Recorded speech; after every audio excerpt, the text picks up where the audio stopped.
Hello there, I am Fernanda Paiva, Hitchhiking Stars, bringing you some insights about the lunation so you can make the most of these energies and use it to your benefit, to use it to create the life that you want to live.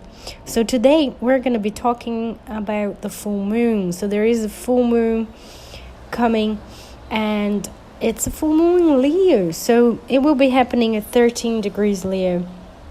And it's either happening on the 1st of February or the 2nd of February, depending where you are in the world. So this coming Sunday or on Monday.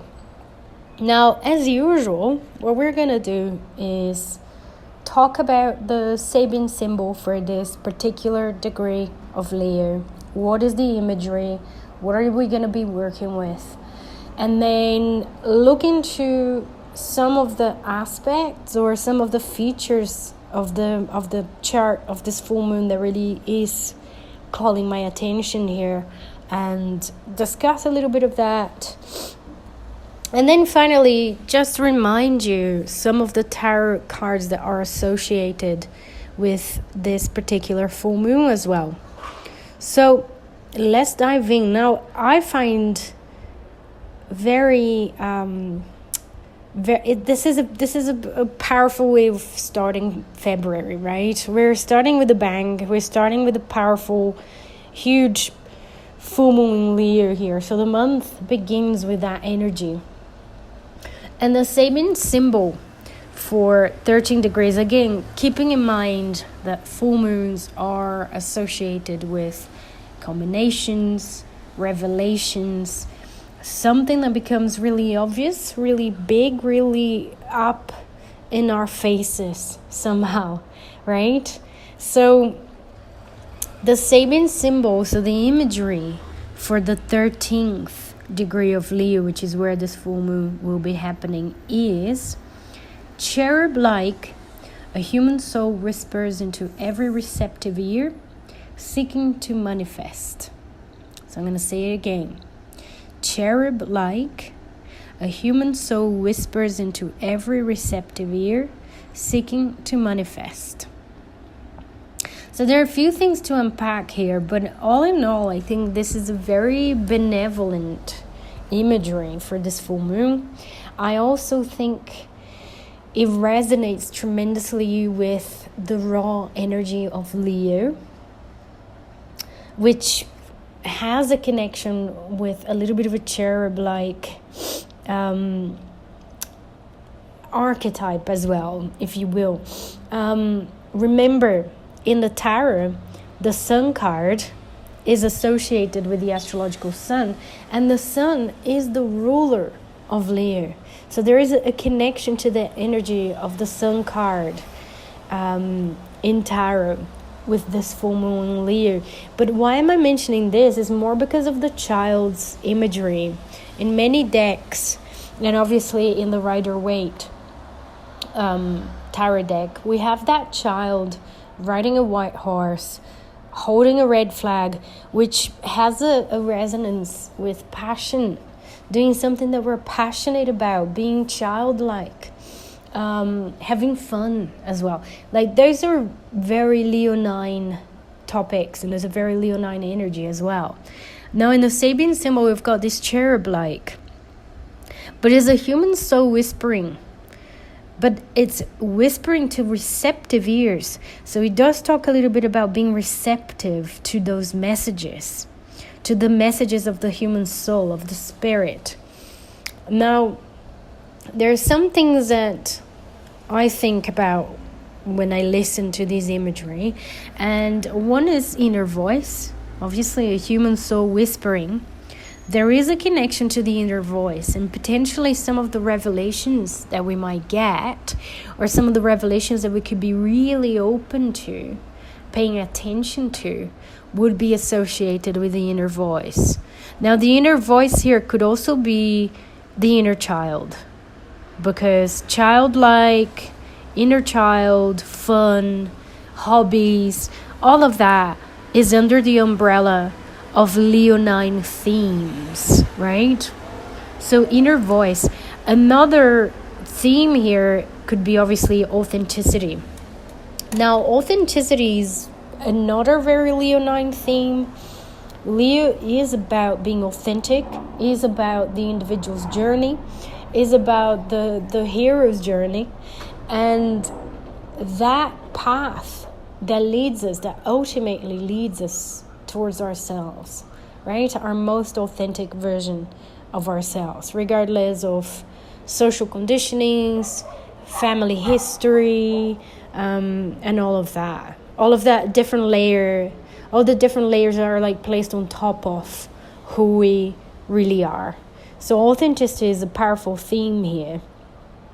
And the process of individuation that Carl Jung talks about in his work, who happened to be a Leonine as well, person, is very much that process of becoming oneself. So it has to do with that authenticity and the holding that value really dear. So authenticity will be highlighted during this full moon. Anything that doesn't feel authentic anymore will end up being highlighted. We're going to become very clearly aware of those things, right? There is something about the cultivation of authenticity that this full moon is going to be shining its light on. Now the cherub itself, which obviously is one of the main characters there, or the main character of this Sabian symbol, when you look up the symbolism of cherub, it will be talking about divine presence. It talks about protection, guardians of the Garden of Eden, guardians of the garden. So guardians of the Garden of Eden and the Tree of Life as well, the path to the Tree of Life. So they have a huge role as, protectors and guardians. And I feel that there is something about getting in touch with that energy during this full moon. The protector, the guardian of our authenticity, right? Is that inner voice whispering into receptive ears on manifestation, what to be manifested, what to be brought into the world. Cherubs are also associated with purity and innocence. Again, really, really resonating with the inner child. So for anyone that's doing inner child work, reconnecting with the inner child can be massive during this full moon.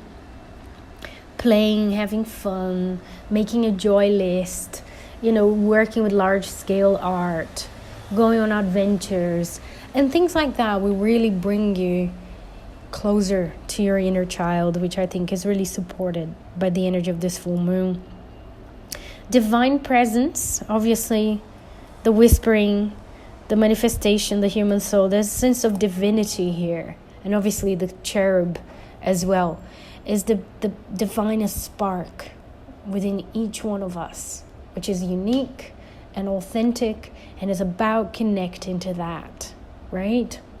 Love and connection is another one of, the symbolism of cherubs with their arrows and, people falling in love by being in touch with cherubs. Now, falling in love or love in general has that ability to reconnect us with ourselves, right? That's what we say in astrology as well. Leo has a connection to the 5th house, a natural connection. And the 5th house is the house where hobbies are, where children are, but also love affairs. And love affairs because we get to know more about ourselves through those liaisons, through those connections. We see ourselves in the eyes of the beloved, right? It really is about telling those stories again, having fun with that person, feeling attractive again, and all of that. So there's something about love and connection in the imagery of the cherub, which is again leading us back to our sense of authenticity, our sense of who we are, right? Our sense of specialness, and a connection to the divine child or the inner child as well. So those are, some of the features here of this degree of Leo and, this full moon. Now, looking at the chart, one of the things that caught my attention massively here is a big stellium in Aquarius. So we have Pluto, Mars, the Sun, Venus, and Mercury in Aquarius. So there is a lot of Aquarian energy in the air. The question about the divinity, the cherub energy, the divine child, the inner child, the authenticity, etc., is all going to be placed into perspective in relation to the community, in relation to the group. All right?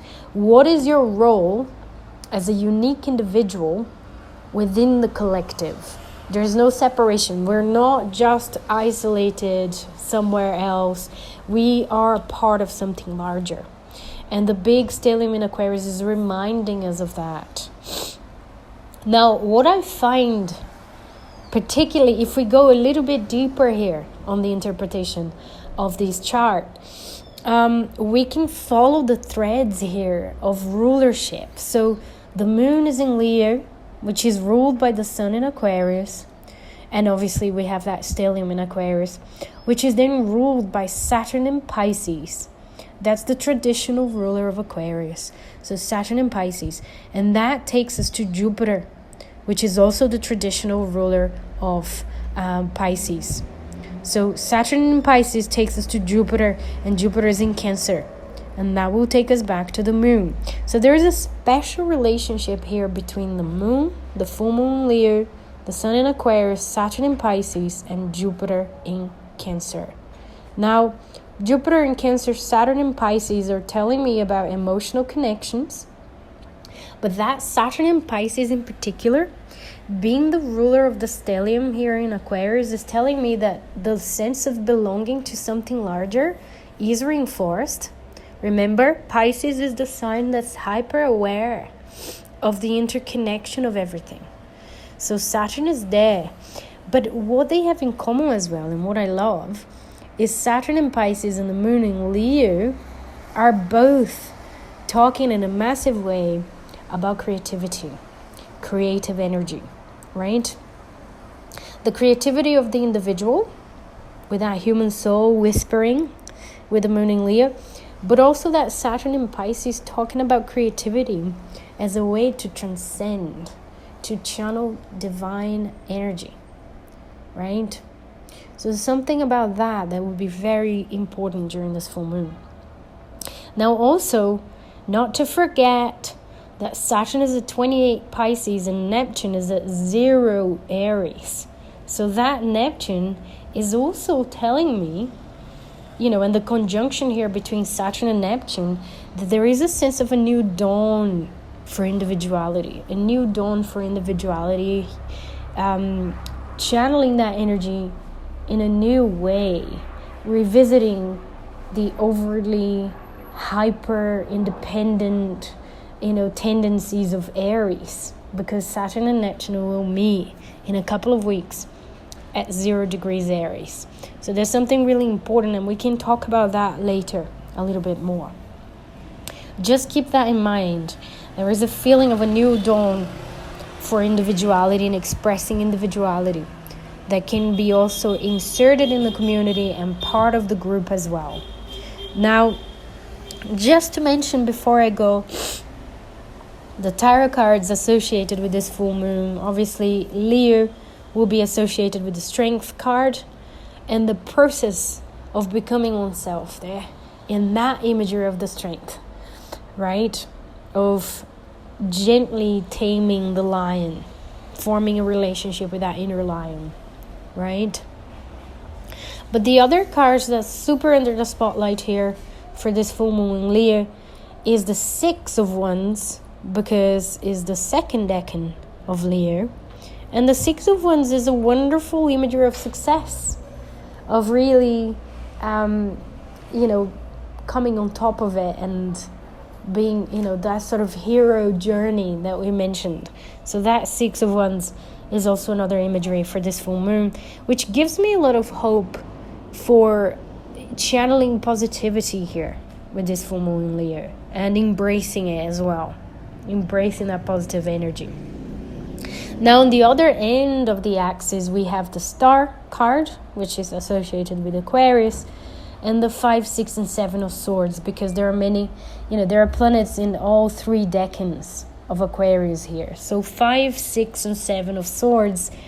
And what I get from this is a sense of detoxing Aquarius, dealing and detoxing some of the shadows of Aquarius as well.